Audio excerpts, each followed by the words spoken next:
Where there's a bit of a wind blowing by the sounds of it. Well, it is a wind of change, I suppose, to some degree, isn't it, Victor? Victor Gao, our current affairs commentator, joins us now. Victor, this reform group is led, as we heard, by President Xi Jinping, and it does distinguish itself from other government bodies. What do you think will be the group's main purpose, and more specifically, what's it going to mean to the everyday lives of people here in China and also to the business sector?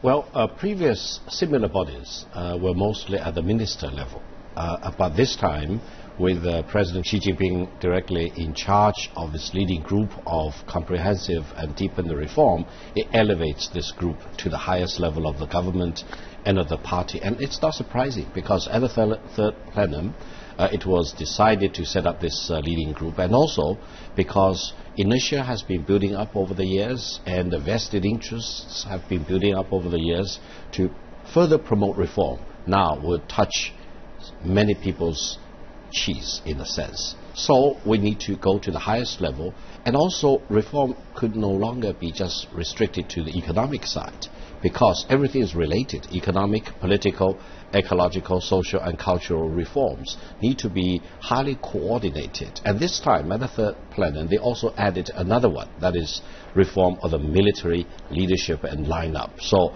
I think this time the tasks are much more arduous and much more complicated, and with President Xi Jinping directly in charge, and also elevating this body above the State Council, the Chinese government side, will make sure that there will be leadership, there will be enough status and authority to promote and execute the major decisions of the reform in the coming few years. It's interesting, as you say, it is elevated above the State Council, so that certainly puts it at a completely different level from what we've seen in the past.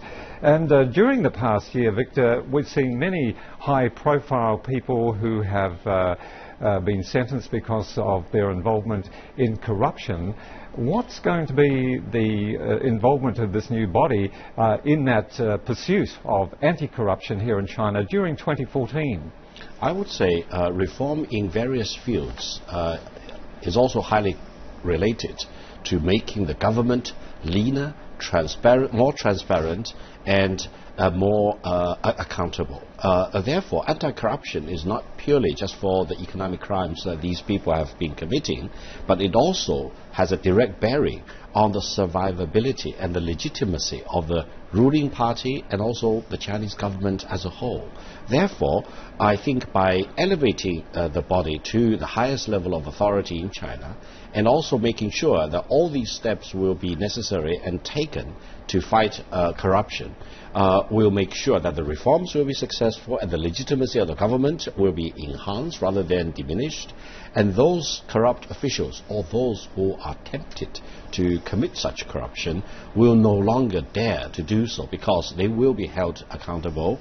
And now the top authority has also announced that they will leave no stone unturned, and they will not have any consideration as to the seniority of the government officials. That means even if you are a Politburo member or even higher, as a member of the Standing Committee of the Politburo, the authority, the party and the government, the anti-corruption agency will have a free hand in getting hold of those people who have let down the public, who have abused the public trust.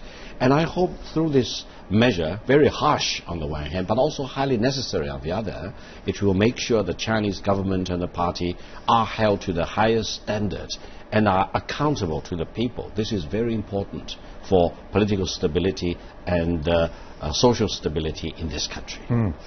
All right, appreciate your analysis. Many thanks indeed, Victor Gao, who, of course, you know very well.